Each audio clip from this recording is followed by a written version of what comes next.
start with something that I think is also important about facts.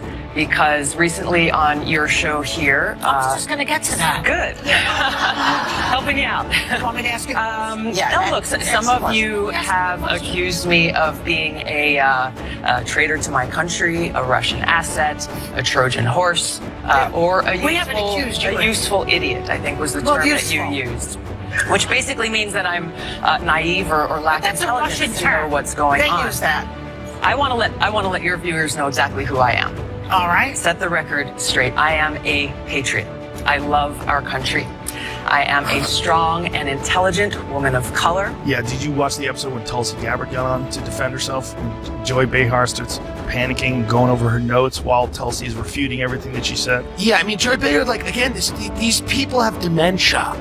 These are people who, should not be allowed out of the house. They have a national platform. I mean, it is crazy. They have no idea. These people have never read Rogan and Tulsi Gabbard didn't just challenge The View, they launched an intellectual ambush from beyond the studio walls. It was less an interview and more a strategic carpet bombing of the sacred cows of daytime television. What unfolded wasn't your average media critique. It was a relentless, blistering takedown of the loudest talk show in America. Delivered with the precision of snipers and the timing of seasoned prizefighters.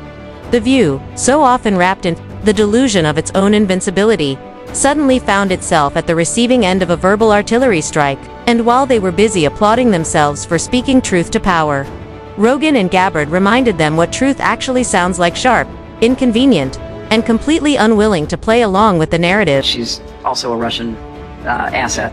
So really? I mean, this is outrageous. This is outrageous and offensive on so many levels. I've served as a member of Congress now for almost 7 years, receiving high-level national security and intelligence briefings, serving on the Foreign Affairs Committee, the Armed Services Committee, the Homeland Security Committee, working to ensure the safety and security of the people of this country. This is why I'm running for president, to continue that commitment of service. It's offensive to me as a soldier, as an American, as a member of Congress, as a veteran, and frankly, as a woman, to be so demeaned in such a way. You called her the personification of rock. So demeaned She's a woman in such too. a way. Well, I'm pointing to the fact that she has continued this legacy of being the world's police, costing the lives of thousands of my brothers and sisters in uniform. I'm speaking out against that. And What's your evidence to that? To change. Well, Are you serious? Let's hear it. Are you serious? You could almost hear the panelists clutching their pearls through the screen. Joe Rogan, the man whose podcast garners more listeners than the entire daytime lineup of ABC, came at them not with ad hominem or theatrical rage, but with scathing precision and mockery so dry it could sand furniture. Beside him stood Tulsi Gabbard, the political warrior monk who speaks with the calm of a Zen master and the punch of a Marine sniper. Together, they dismantled the mythology of The View, that it represents women, that it represents truth, that it represents the people. No, Rogan and Gabbard said this is theater, and not even good theater. It's moral vanity dressed up in commercial breaks. It's ideological cosplay. And the worst part, it thinks it's journalism. I want to straighten a couple of things out. I've never said, and I don't think Hillary Clinton thinks that you're a witting asset. You might be an unwitting asset. Not that that means you're stupid, but people can be used. That's exactly what it means, though. That's exactly what it means. The other thing that confuses me, wait, I have one more question. You're on state TV all the time. Why do you go on Fox Channel, which is a propaganda network, 16 times with Tucker Carlson? I never see you with Chris Wallace or that other guy, what's his name, Brett Baer. Well, why aren't you on with them? They're definitely middle of the road. Why do you go on with Tucker, who's a liar and a propagandist? So let me start with how offensive it is to say that I am a witting or unwitting asset of a foreign country. Let's break it down. The View has, over the years, mutated from a daytime gabfest into an elitist fortress of pre-approved outrage. It is a sanctum for groupthink, a place where nuance goes to die and applause is distributed based on ideological loyalty, not intellectual merit. And as Rogan and Gabbard pointed out, it's not just biased, it's hostile to dissent. You don't get invited back if you challenge the narrative. You don't get a second segment if you question the orthodoxy. The unspoken rule is simple: nod, clap, cry on cue, or get out. Rogan, with his famously unfiltered platform, exposed this for what it is: a media mirage. and Tulsi. She tore through it like a katana through wet tissue paper. If you see something that really pisses you off, you should triple check that one. Yeah, but I think that that's why people like our show, because they know that we are checked by ABC News. If we're wrong, we have, the legal note here. This guy, Joe Rogan, who believes in dragons. I checked it. He believes in dragons? He believes in dragons. Did you triple source that? Yes, I did. So this is the type of really, really bad information that's going out. I don't know. Hey, this is the most important part. This is right after she was saying, we are run by ABC News. You should trust us, not Joe Rogan, who believes in dragons. So she by saying we should trust them because they're double checked by ABC News, and then making the stupidest fucking statement.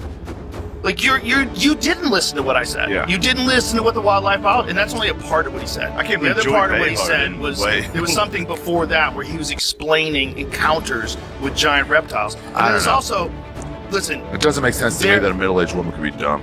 when you're worried about losing your job and you're Yeah. worried about podcasts taking over and who's the source of news, and we said Donald Trump was Hitler, but half the country disagreed with us and he won, and this is fucking great, and Joe Rogan believes in Now, the View's cast of characters isn't exactly subtle. Whoopi Goldberg sits atop her leather chair, like a queen presiding over a court of sycophants, dishing out platitudes, with the solemnity of a high priestess of daytime.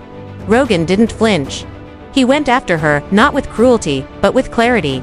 He called out the bizarre contradictions in her rants, the way she speaks, as if every sentence is gospel, even as the foundation of her claims crumble under scrutiny. Then came Joy Behar, the court jester with delusions of political expertise.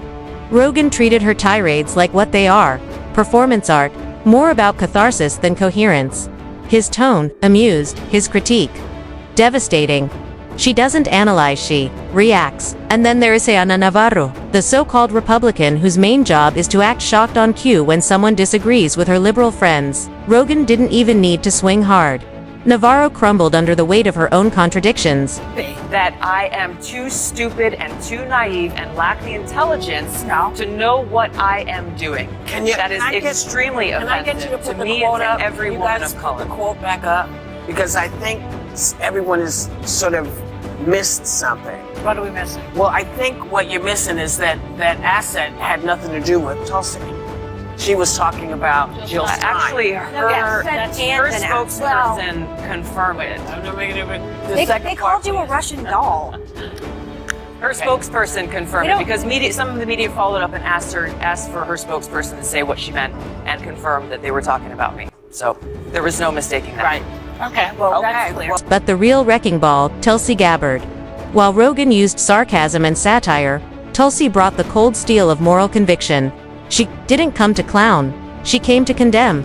In one laser-focused segment, she dismantled The View's entire facade of female empowerment. Empowerment, she pointed out, doesn't mean parroting the same talking points as your co-host. It means thinking for yourself even when it's inconvenient. Tulsi called them out for their hypocrisy, how they cheer for women until those women step out of ideological line. Then it's knives out. Ask any conservative guest who's tried to speak on that set. The smiles disappear. The interruptions begin. The applause is cut off like a mic drop gone wrong. Tulsi wasn't just critiquing their format, she was indicting their philosophy. That show has this very specific ideological bubble in which they operate in. And they always bring on a token conservative woman and they yell over her and silence her. They did that with Meghan McCain, and they did that with what is that other blonde woman from Survivor? Do you remember her? Jamie? She was always yelling. It's a bizarre show. I think the way before you start, I think the way you described it is brilliant, and the way we should all look at it. Of course, you're going to see race. The idea of being colorblind is ridiculous, but treat everybody. They're just human beings. Everybody's. And let's not pretend The View didn't deserve it. This is a show that preaches compassion but exudes contempt. A show that rails against misinformation, while routinely parroting the most politicized headlines without context. Rogan wasn't just annoyed, he was insulted that a platform with such influence has so little intellectual integrity. He said as much. These people aren't journalists. They're actors reading from the script of the week. And he's right, it's not analysis, it's rehearsal. Tulsi echoed the same. They're not speaking truth, they're reading teleprompters and pretending it's wisdom. The truth hit harder than any insult. These weren't personal attacks, they were public service announcements. Do you see what Whoopi Goldberg said? What'd she say?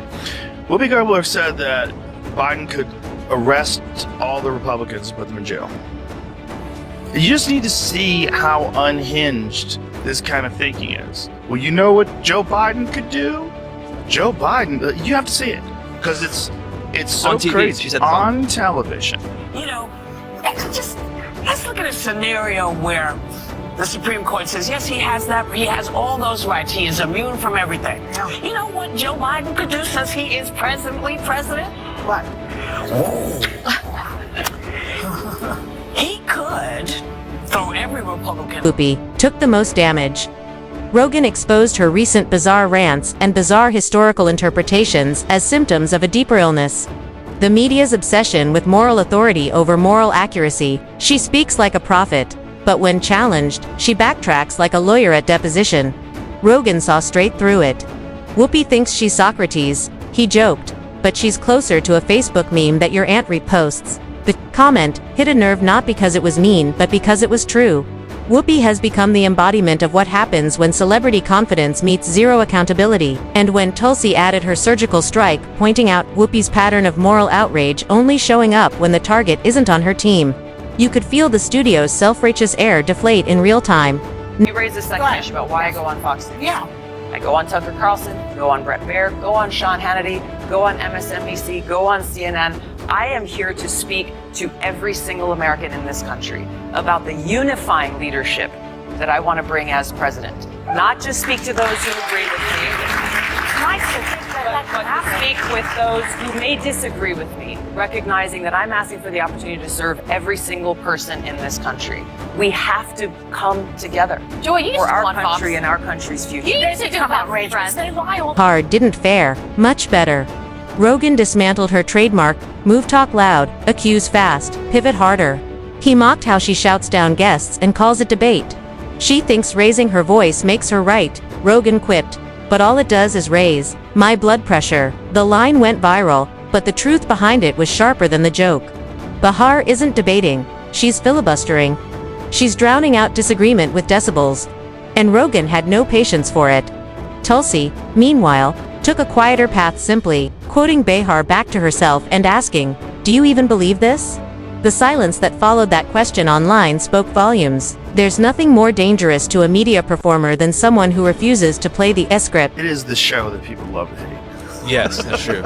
They get so much hate watching and hate watching viral clips of them saying ridiculous things. I mean, it is a rabies infested hen house. And at the well, their audience is not really their audience. Their audience is a group of people they bring in to watch television shows. You know, I don't know if you've ever seen audiences before for TV shows, but a lot of them are paid. They're paid to be there. So, because they have to guarantee that there's going to be people there. So there's services that you hire.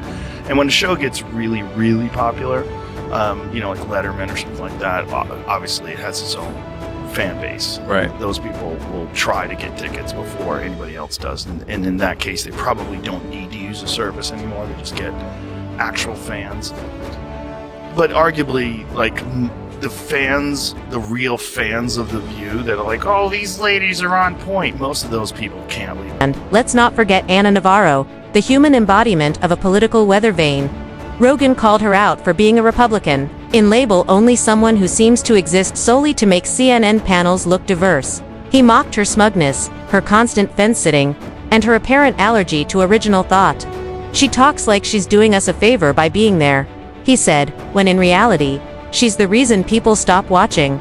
Tulsi, ever the professional, took a different route. She pointed to Navarro's shifting stances over the years, laying out the evidence with the elegance of a closing argument. The message was clear. If you stand for everything, you stand for nothing.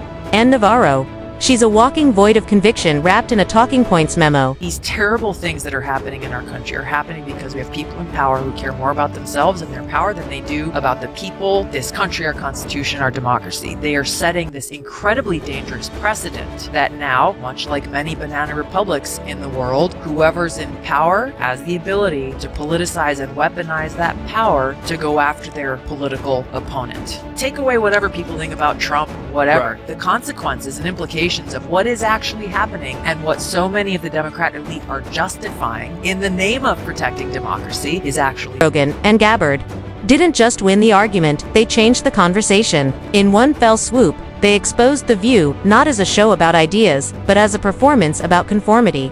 They showed America that free thought still exists, and it doesn't wear designer shoes and shout at guests from a plush couch.